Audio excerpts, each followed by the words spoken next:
வணக்கம். இரவு நேர பிரதான செய்திகளின் ஊடாக நர்மதா சிறையில் முதலில் தலைப்புச் செய்திகள்.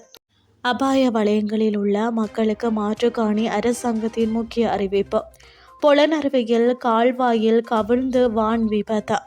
பொருளாதார தடையின் எதிரொலி தாறுமாறாக சரிந்த ரஷ்ய எரிவாயு ஏற்றுமதி. இனி விரிவான செய்திகள். நாட்டில் ஏற்பட்ட டித்வா புயல் காரணமாக பாதிக்கப்பட்ட காணிகள் குறித்து கணக்கெடுப்பு ஒன்றை நடத்துவதற்கு காணி ஆணையாளர் நாயகம் திணைக்களம் அவதானம் செலுத்தியுள்ளதாக தகவல் வெளியாகியுள்ளது. அதற்கமைய மண் சரிவுக்கு உள்ளான காணிகளை பாதுகாக்கப்பட்ட பிரதேசங்களாக மாற்றிய பின்னர் அக்காணிகளை மீண்டும் அளவீடு செய்ய வேண்டும் என காணி ஆணையாளர் நாயகம் சந்தன ரணவீர ஆராய்ச்சி தெரிவித்தார். இதன்போது அபாய வலயங்களில் உள்ள காணிகளை பாதுகாக்கப்பட்ட பிரதேசங்களாக மாற்ற தீர்மானித்ததால் அனுமதி பத்திரம் கொண்ட அக்காணிகளின் பெறுமதியை மதிப்பீடு செய்து நட்ட ஈடு அல்லது மாற்று காணி ஒன்றை வழங்க காணி ஆணையாளர் நாயகம் திணைக்களம் தயாராக உள்ளது.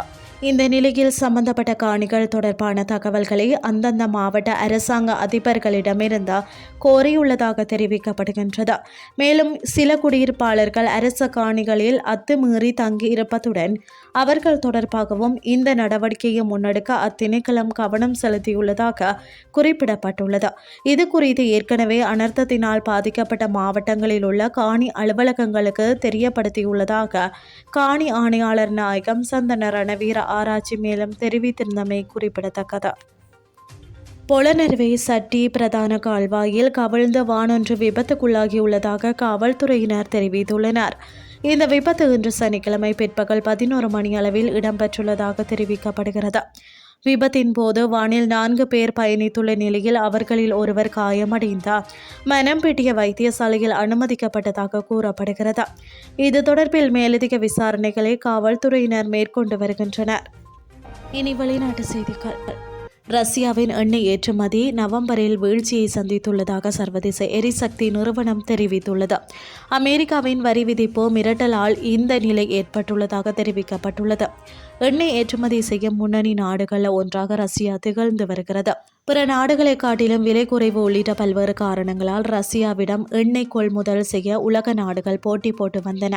இருப்பினும் உக்ரைன் போர் விவகாரத்தில் மத்தியஸ்தம் செய்து வரும் அமெரிக்கா ரஷ்யாவிடம் இருந்து எண்ணெய் கொள்முதல் செய்யும் இந்தியா போன்ற நாடுகளுக்கு கூடுதல் வரிகளை விதித்தது. இந்த நிலையில் நவம்பர் மாதத்தில் ரஷ்யாவின் எண்ணெய் ஏற்றுமதி வீழ்ச்சியை சந்தித்துள்ளதாக சர்வதேச எரிசக்தி நிறுவனம் தெரிவித்துள்ளது.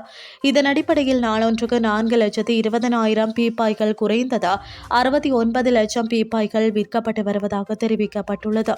இதன் காரணமாக ரஷ்யாவின் எண்ணெய் வருவாய் நவம்பர் மாதத்தில் 99,000 கோடி ரூபாயாக குறைந்துள்ளது.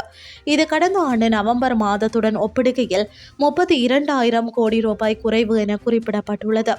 இந்த நிலையில் வரி விதிப்புகள் மற்றும் தடைகள் போன்ற அமெரிக்காவின் மிரட்டல்களால் ரஷ்ய எண்ணெய் கொள்முதல் பிற நாடுகள் ஆர்வம் காட்டவில்லை என்று சர்வதேச எரிசக்தி நிறுவனம் தெரிவித்துள்ளது. இதுகுறித்து ரஷ்யா நிதியமைச்சகம் கருத்து தெரிவிக்கையில் இந்த ஆண்டின் முதல் 9 மாதங்களில் எண்ணெய் மற்றும் எரிவாயு வருவாய் 22% குறைந்துள்ளது. இதன் மொத்த மதிப்பு $88 பில்லியன் பதிவாகியுள்ளது என தெரிவித்துள்ளது. உக்ரைனுடனான போர் ஆரம்பித்த பிறகு ரஷ்யாவின் எண்ணெய் விற்பனையில் மிகப்பெரிய அடி விழுந்தது இதுவே முதல் முறை என தெரிவிக்கப்படுகின்றமை குறிப்பிடத்தக்கது. இதுடன் செய்திகள் யாவும் நிறைவடைகின்றது. அடுத்த காலை 8:30 எதிர்பாருங்கள். நன்றி.